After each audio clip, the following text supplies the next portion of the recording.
12个话放，16个线性输出，2组独立的监听音箱输出，2组独立的耳机输出，2组 ADAT 光纤数字接口，外加 SPDIF 同轴的数字接口，还有4个高阻抗输入可以用来录制乐器，2个外接硬件的输入通道，居然还有2个专门做 reamp 的接口。这还没完，最高可以达到 130dB 的动态范围，64比特的时钟技术，外加51个插件可以用来无延迟的实时处理音频，配合4组32通道的软件调音台，实现数字跳线盘，而且还可以在不用电脑的情况下独立运行。我很难想象在这个价位有比它功能更全面、更适合中小型工作室录音棚的一体化的声卡。很可能这一台设备就可以满足你对音频接口的所有的需求，外加他们最近推出的SRC 监听控制器，各种功能调整切换触手可得。羚羊的 Auran Studio Synergy Core 30进32出的专业声卡，我们一起来仔细的看一看。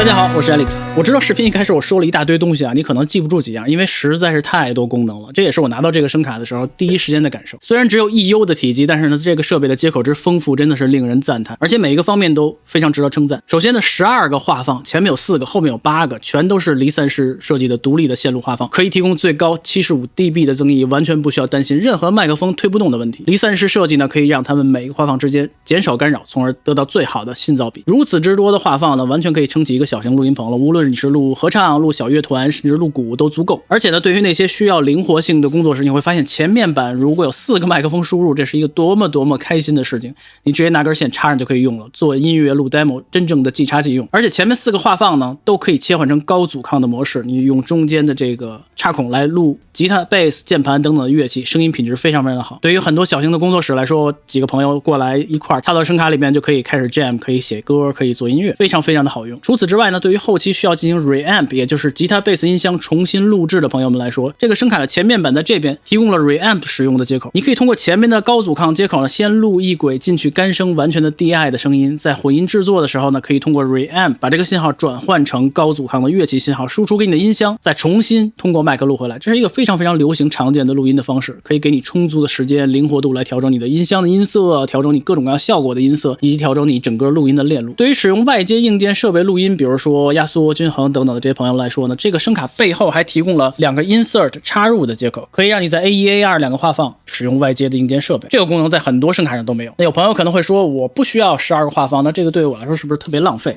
其实并不是，因为12个话放呢都采用了多功能的接口，你可以用大3芯的直接插到中间的这个小的孔里面，就可以跳过话放，直接输出给声卡的 AD 转换，不需要被2次放大，最大可能性的保证了音色的纯净。那这12个话放呢，也就随时可以切换成12个线性的输入。说完了线性输入呢，我们来说一说线性的输出。因为这个声卡只有 EU 的体积啊，所以它只能通过后面的 DB25 的接口来输出信号。那背后有2个 DB25 的接口，可以输出16轨的线性输出信号，无论你使用外接的硬件设备传递信号，还是用来搭建全景声的 9.1.6 的回放系统，都绰绰有余。而且呢，这个声卡所有的输入输出都是 DC coupled 的，也就是直流耦合的，可以用来驱动合成器模块，像 Eurorack 之类的东西。当然了，因为它是 DB25 的接口，所以你肯定需要使用变子线。那我建议大家如果有条件的话，配一个跳线盘，用变子线把这些接口都分出来，会非常的方便。在监听方面呢，这个声卡直接就给了你2组监听音箱的输出，声卡上就直接可以切换 A 和 B， 而且这2个接口具有这个声卡130dB 的超高的动态范围，给你非常清晰干净的回放。那耳机输出呢，在前面板有2个，我帮大家测试了，我用300欧、250欧等非常难推的一些耳机，在音量上完全不是问题，所以完全不需要担心任何耳机输出功率的问题。此外呢，一个优秀声卡必不可少的就是扩展性，所以在这个声卡的背后还有一组SPDIF 的接口输入输出，以及2对 ADAT 的接口，这些呢最多可以扩展出18轨的输入输出，对很多工作室来说都足够用了。如果你觉得12个话放还不够用的话，你可以随时接入一个8轨的话放到 ADAT， 如果还不够用的话，还可以再接收8轨。所以我相信对于很多人来说，这是绰绰有余。那既然说了这么多的输入输出，各种各样的功能，我们肯定希望有一个强大的控制软件来进行各种各样音频路由的管理。这个就要提到羚羊的驱动面板和控制软件。实话实说，虽然我是 RME 的忠实粉丝，但是我非常羡慕羚羊的这个驱动面板，无论从外观、功能、操作性都更加的优秀。我们一起来看一看。我们接下来看一看 Auran Studio 的控制面板。我知道这个如果对很多朋友第一次用这么复杂的声卡来说呢，是相当头疼的，因为有里面太多的信息了。不过呢，我希望能够给大家一些快速简洁的方式，让你理解这个东西怎么用。也许我们需要一个专门的视频来讲解，也许我们需要一个具体的针对案例的来讲解。大家如果有任何的需求，希望知道说这个东西怎么去设置、怎么用，包括直播也好，包括录音也好的话，请在评论区留言，随时我都可以给大家做出视频，告诉你应该去怎么设置。我也希望能够通过这个视频，能够让更多的人开始把这个声卡用好。所以我们先来看一下上面这一排东西，很显然是它的麦克的输入，一共有12个，前面有4个，后面有8个，前面4个呢都可以变成 High Z， 也就是 DI 的模式，你用电吉他啊、电贝斯等等都可以输入进去。那后8个没有这个功能，所有的这些都可以变成 Direct， 这个 Direct 实际就是我们说的跳过前级的2次染色，直接进到你的 AD 输入，它可以达到最高124个 dB 的动态范围，非常的优秀的音质。此外呢，每一个都可以开48伏供电，摁住 Control 才能开，它防止你误开。然后后8个可以使用它的模拟的麦克风，如果你有的话，有些朋友是买了羚羊的麦克风可以接上去用，那前4个是不支持。所以这是麦克风的输入。除了麦克风输入呢，从物理上来说，我的声卡还可以接受什么输入呢？我还可以接受数字的输入。如果我插了 ADAT 光纤的线的话，我最多可以有2组，最多可以接入16轨。此外还有 SPDIF 2轨信号都可以输入，所有这些的输入的信号都在这个地方。这是我的输入的物理输入的部分，就是要插根线到声卡上才能输入的部分。然后我们跳到这边稍微看一下，这边是我的监听的控制，有我的音箱和耳机。这个地方你可以在这个地方调整，或者是你可以在你的监听控制器上调整，比如说我的耳机1音量，耳机2音量，监听 A 或者 B 随时可以去切换。同时呢，每一个你都可以做好 dim 啊、mono 啊、mute 等等的。此外呢 talkback 在这个上面可以用，摁住了以后你就可以说话了，你的录音的人或者是你指定的某些人就可以听到。你可以在这写说我的 headphone 2可以听到我的 talkback， 那你现在说话的话，你的 headphone 2带着这个人就可以听得到。这边也一样，声卡上可以直接摁就可以。然后呢 surround monitoring 我们没有去开启这个全景声监听的功能，所以呢这个是灰的。如果你配了全景声的那个 MRC 的话，一切都可以在这个地方去进行调整。所以这是输入的部分。那往下就到它的关键的部分了，它的音频路由。这个音频路由是非常强大的，一定要学会怎么去用。把它分成2部分，上面是 input 输入，下面是 output 输出。驱动面板声卡它的目的就是音频的交换，它会把所有的声音能够输入进来都输入进来到我的驱动面板，同时呢把所有的声音准备好，做好音频路由，输出给你指定的方向。脑子里一定要有这个概念，音频进来，音频出去。那音频怎么进来呢？你可以从上面看到这一排的东西，我现在把它点掉，一个一个告诉你。第一个是 preamp， 也就是你的上面这一排话放。Email mic 只有后面8个有，如果你用了 email mic 的话，在这个地方显示。你如果不需要看到它的时候，你可以点一下把它去掉，因为有些东西你没有你不用的话，你也不需要看到它，省得你的视觉会产生过载。然后接下来呢 Computer Play 这个是最重要的一个东西。 Computer Play 是你的电脑或者你的软件跟你的驱动面板交互的一个通道。如果你现在打开任何的宿主软件，你在里面看到的24个通道对应的就是它们24个。记住了，我经常说通道是可以完全自定义的，你可以让任何东西接入任何的东西，所以就把它想象成是24个通道就好。那默认在 Windows 上的话， Windows 会占用前面8个，同时也可以跟你的宿主软件共用。这个在直播的时候做跳线的时候，大家一定要理解的是，你前面8个 Windows 是可以直接输入的。在你的声音设置里面，你可以看到 Playback 3、4、1、2、5、6、7、8，它所占用的就是前8个。有了这些以后呢，你可以看到 ADAT in， 也就是我们刚才说的16个光纤的输入， SPDIF 2个输入在上面都有。我先把它隐藏掉。 AFX out， 一会儿我来说 AFX 是什么。接下来还有 Mix 1、2、3、4，你一共有4组 Mix， 每一组 Mix 有32个通道，你可以随便搭配任何声音的搭配组合。我知道说起来任何东西可以做任何东西，这个好像不太有共鸣啊，但是确实它可以做到这件事情，一会儿我会慢慢开始解释。有了这些以后呢，你可以发现这还有 Surround Out， 这是全景声的，我们先不看这个。接下来我们看输出的部分。输出的部分如果把它都点掉的话，也就是我可以把这些东西输出给谁。首先这个声卡有16个线性输出 Line Out， 一共有16个。如果现在我希望能够把我的 Computer Play 的1和2，电脑的1和2通道输出给我的 Line Out 的1和2，我该怎么去做呢？直接点它拖拽1、2，同时你也可以看得到其他颜色对应的代码。我的线性输出的第13、14通道和15、16通道现在输出的是什么呢？分别是 Mix 1和 Mix 2。那我就通过我的线性输出可以输出出去了，所有东西都是拖拽就可以了。如果这时候我问你我的其他的都是输出谁呢？那这个很显然是我的画放的3就直接通过 Line Out 出去了，画放4一直到12。所以通过这个色彩编码你很容易能理解这是什么意思。我们再看，如果我现在想用耳机监听，我的耳机监听，我希望通过我的耳机1听到 Mix 1的声音，把它拽过来。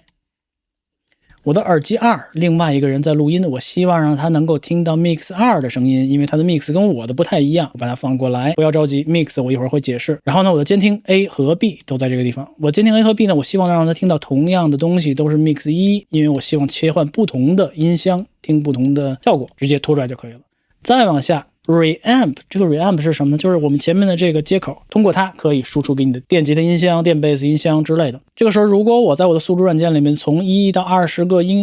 音轨，我选择其中2个，比如13、14，我把它作为 DI 声音的输出，我就可以直接拽过来13、14。这时候我的电脑里面，我宿主软件里面的13、14通道的这个音轨播放了电吉他的 DI 的声音，就会从前面出来。从前面出来，你输出给你的音箱，你的音箱再通过麦克风输入回到你的任何的这个 preamp 里边。如果晕的话，停一下，仔细想一想我说的顺序，你就能理解。再往后 ，computer recording 这个是你电脑里边的信息输入的信息，对应着你宿主软件里面的1到24个通道，你可以看到你有各种各样的颜色，有一些你认识，有一些不认识。如果你不认识的话，你可以随时点开上面，它有一些，比如说这个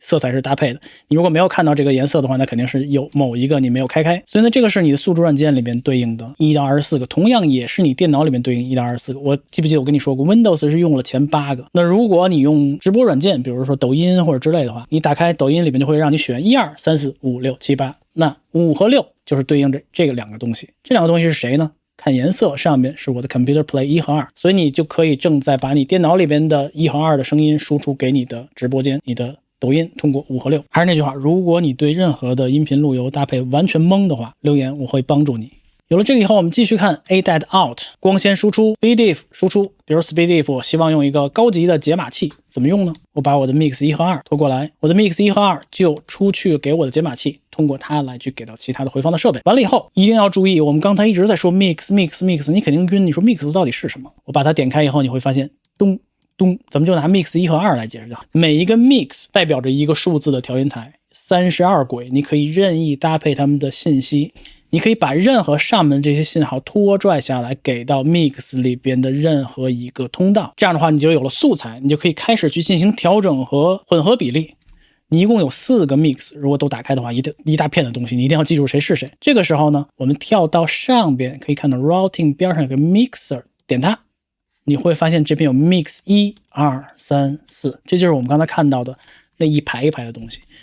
每一个 Mixer 里边有32个音轨，每一个音轨都可以自定义输入进来的音源是什么，同时你可以去调整它们的比例。它的意义在于你可以有不一样的混音。举个例子，我们举2个例子，一个是我们录音棚的例子，我作为混音师，我听的是 Mix 1，里边有所有的声音，那我里边呢可能歌手希望能够听到伴奏，听到一些实时的效果等等的，我可能不需要听到他要听到的东西，那他可能听到Mix 2，我给他混他自己想要的一个比例，他的比例跟我可以不一样。我里面可能还有一个鼓手说我就想听贝斯的声音，我不想听主唱的声音之类的，我可以给他混一个 Mix 3，这样的话他们可以自由的搭配，有完全不一样的监听的效果。我再给你举个例子，比如说直播间，我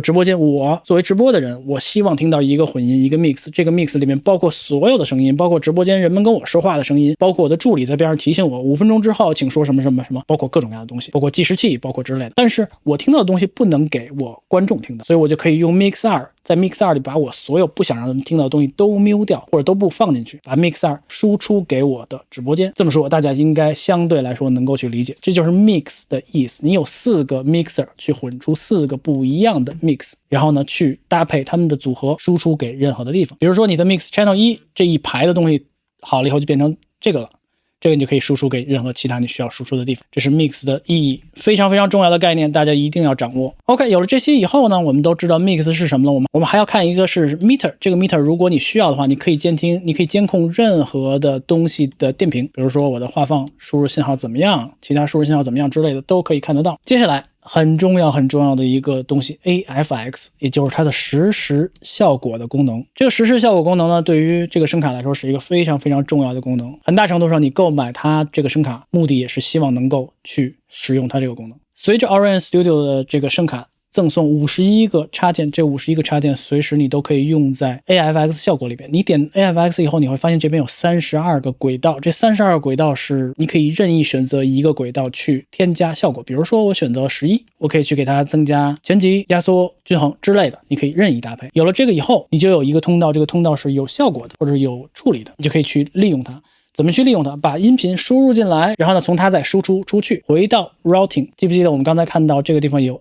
AFX out 和 AFX in？ 我们刚才用了第11个通道设置了一个简单的效果链。如果我现在需要把我的第4个画放输入给我的 AFX 的第11个，你可以看到第11个自己要数一下，11个在这儿，嘣。输入进来，这一个音轨就进到了 AFX 第11个我刚才的效果链，它会对应着你的 AFX out 的第11个出来，你可以把它选中放到你的 computer recording 的任何一个音轨，比如说我就放到第11个音轨对应的，这时候在我的输出软件里面的 input 11，我就接到了 AFX 效果的声音。那你可能会问说，那我现在是录了效果，想不录效果怎么办？我们刚才用了第4个 preamp， 我可以把它拽过来到我的 computer recording 的第10个，所以让我解释一下。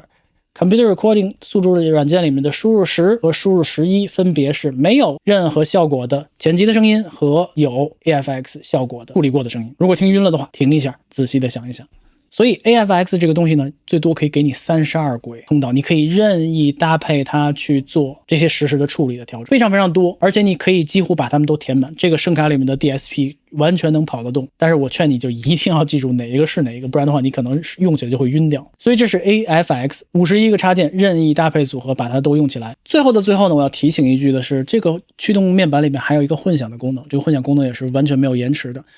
你可以在 Mix 1里面看到这个混响。如果你刚才已经听懂了的话， Mix 1里面的任何一个输入的信号，你都可以把它发送给你的混响。比如说第11个，假如说这个是一个我麦克的声音的话，我可以通过 Send 把它发送给我的混响，在上面就可以听到混响。在这个地方你可以去选择一个预设，比如说我选择一个 Vocal Reverb Medium 这些，这时候我的第11个音轨的信号，不管这个声音是什么，它甚至可以是你电脑的声音，你自己来定义，发送给你的混响，这时候你能听到混响的声音在你的 Mix 1里面的回放。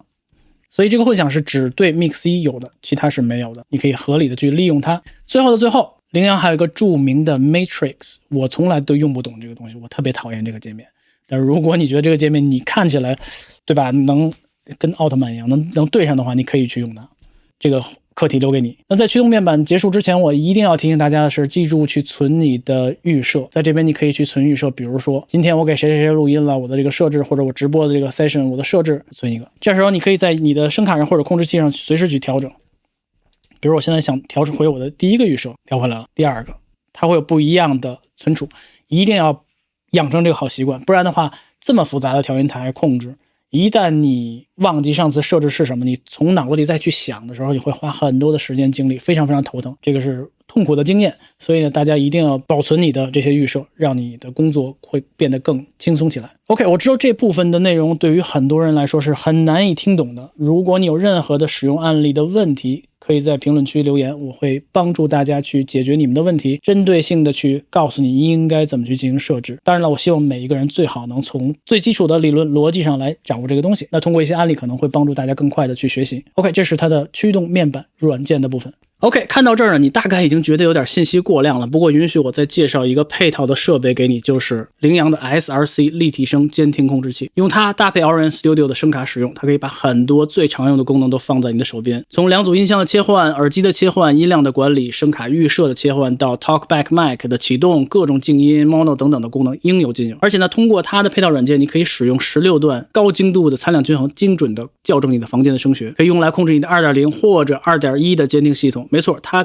配套软件不仅可以控制立体声的校正，还配备了低音炮管理的系统，让你有足够的控制来获得最好的监听体验。而且这个小设备做工非常好，手感也非常好，看起来很专业，放在桌子上非常的漂亮。除此以外，值得一提的是 Auran Studio 的16个输出可以让你轻松的搭配高达 9.1.6 的全景声的监听系统。那如果你做全景声的话，你可以选择它的 MRC 监听控制器，更多细节的控制，让你控制所有你的回放的音箱，超级的方便。到最后呢，需要提一句的是，很多朋友仍然会在脑子里把羚羊和驱动稳定性各种各样方面去联系在一起。我听说他们在国内已经设置了自己的服务器，那对于国内的用户来说，下载的速度会大大的提升，稳定性也会大大的提升。我在使用中没有遇到任何驱动使用的问题，我也经常尝试在我的 USB 电脑上来回插拔，去确定我的驱动可以识别这个声卡，完全没有任何的问题。所以我也期待羚羊在国内的兼容性这个方面呢，能够成为历史。随着他们软件的完善呢，也给大家更多的信心去选购他们的设备。最后总结一下，我相信这个视频已经有足够多的信息让你了解到这个声卡是什么样的一个东西，以及它能够做什么。我还是忍不住要说一件事情，就是 EU 的尺寸可以给我们如此多的功能和接口。如果我现在开一个小型的录音棚或者工作室的话，可能这个东西就是一切的核心，因为我可以把所有东西都接上去，录音、工作、做音乐等等的。这个可能真的是在这个价位上最好的选择之一，因为毕竟很多人需要的就是一个稳定好用的工具，放在这个地方不需要担心，随时可以提供你所有需要的功能。